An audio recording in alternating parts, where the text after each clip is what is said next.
Hey people, it's Niles talking. Now I call this one Black Holocaust Marion Sims, and this is taken from www.history.com. Let's go. The father of modern gynecology performed shocking experiments on slaves. He was a medical trailblazer, but at what cost? James Marion Sims developed pioneering tools and surgical techniques related to women's reproductive health and is credited as the father of modern gynecology. The 19th century physician has been lionized with statues in New York City, South Carolina, and Pennsylvania. But because Sims' research was conducted on enslaved black women without anesthesia, medical ethicists, historians, and others have called for those monuments to be removed or for them to be reconfigured as tributes to enslaved women known to have endured his experiments. Sims, who practiced medicine at a time when treating women was considered distasteful and rarely done, invented the vaginal speculum, a tool used for dilation and examination. He also pioneered a surgical technique to repair vesicovaginal fistula, a common 19th century complication of childbirth in which a tear between the uterus and bladder causes constant pain and urine leakage. Sims' defenders say the sloven-born slaveholder was simply a man of his time for whom the end justified the means, and that enslaved women with fistulas were likely to have wanted the treatment badly enough that they would agree to take part in his experiments. But history hasn't recorded their voices and consent from their owners, who had a strong financial interest in their recovery was the only requirement of the time. Critics say Sims cared more about the experiments than providing therapeutic treatment, and that he caused untold suffering by operating under the racist notion that black people did not feel pain. They say his use of enslaved black bodies as medical test subjects falls into a long, ethically bereft history of medical apartheid that includes the Tuskegee syphilis experiment and Henrietta Lacks, and we've covered these both on this channel before. Please look at my other videos. Roots in the slave market. Born in the Lancaster County, South Carolina in 1813, James Marion Sims entered the medical profession when doctors didn't undergo the same rigorous coursework and training they do today. After interning with a doctor, taking a 3-month course and studying for a year at Jefferson Medical College, Sims began his practice in Lancaster. He later relocated to Montgomery, Alabama, seeking a fresh start after the death of his first 2 patients. It was in Montgomery that Sims built his reputation among rich white plantation owners by treating their human property. According to Vanessa Gamble, University Professor of Medical Humanities at George Washington University, Sims' practice was deeply rooted in the slave trade. Sims built an 8-person hospital in the heart of the slave trading district in Montgomery. While most healthcare took place on the plantation, some stubborn cases were brought to physicians like Sims, who patched up slaves so they could produce and reproduce for their masters again, otherwise they were useless to their owners. This brings up the concept of soundness, says Gamble. Being a sound slave meant they produced for men and women and reproduced for women. For these women, having the fistula made them less sound. Like most doctors in the 19th century, Sims originally had little interest in treating female patients, and no specific gynecological training. Indeed, examining and treating female organs was widely considered offensive and unsavory. But his interest in treating women changed when he was asked to help a patient who had fallen off a horse and was suffering from pelvic and back pain. To treat this woman's injury, Sims realized he needed to look directly into her vagina. He positioned her on all fours, leaning forward, and then used his fingers to help him see inside. The discovery helped him develop the precursor to the modern speculum, the bent handle of a pewter spoon. From his examination, Sims could see that the patient had a vesicovaginal fistula. With no known cures for the ailment, Sims began experimenting in 1845 with surgical techniques to treat such fistulas. If the patient's masters provided clothing and paid taxes, Sims effectively took ownership of the women until the treatment was completed. He later reflected on his autobiography, The Story of My Life, on the advantages he found to working on people that were essentially his property. There was never a time that I could not, at any day, have had a subject for operation. According to Sims, this was the most memorable time of his life. Well, of course it was. But did patients consent?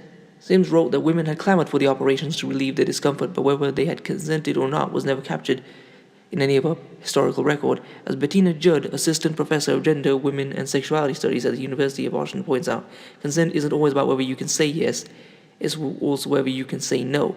Today, we know 3 names of the female fistula patients from Sims' own records: Lucy, Anarcha, and Betsy. The first one he operated on was 18-year-old Lucy, who had given birth a few months prior and hadn't been able to control her bladder since.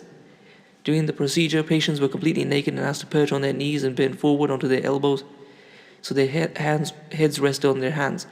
Lucy endured an hour-long surgery, screaming and crying out in pain as nearly a dozen of her doctors watched. As Sims later wrote, Lucy's agony was extreme. She became extremely ill due to his controversial use of a sponge to drain the urine away from the bladder, which led to her to contract blood poisoning. I thought she was going to die. It took Lucy 2 or 3 months to recover entirely from the effects of the operation, he wrote. For a long time, Sims' fistula surgeries were not successful. After 30 operations on one woman, 17-year-old enslaved woman named Anarcho, who had a very traumatic labor and delivery, he finally perfected his method after 4 years of experimentation. Afterwards, he began to experiment on white women using anesthesia, which was new to the medical field at the time. While some doctors didn't trust anesthesia, Sims' decision not to use it or any other numbing technique was based on a misguided belief that black people didn't experience pain like white people did. It's a notion that persists today, according to a study conducted at the University of Virginia and published in the April 4, 2016 Proceedings of the National Academy of Sciences. Yes, don't let it fool you that it said, it was newly invented. They still had whiskey or alcohol. That would have been enough to at least dull the pain and make it more bearable. Experimenting on saved children.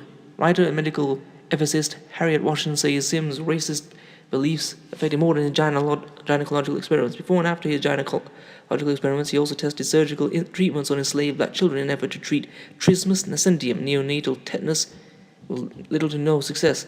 Sims also believed that African Americans were less intelligent than white people, and thought it was because their skulls grew too weakly around the brain.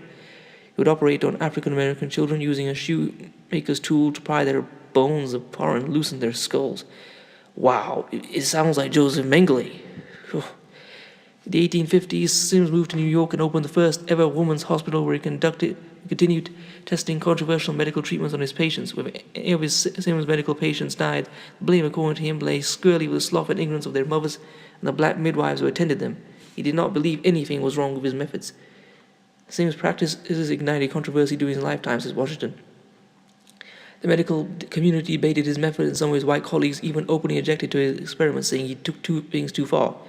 Today, J. Marion Sims continues to loom large in the medical field, celebrated as a medical trailblazer. His statue sits in the opposite the New York Academy of Medicine in Central Park, New York City, as well as in South Carolina and South Old Medical School. Activists have been working to remove the Central Park statue for several years.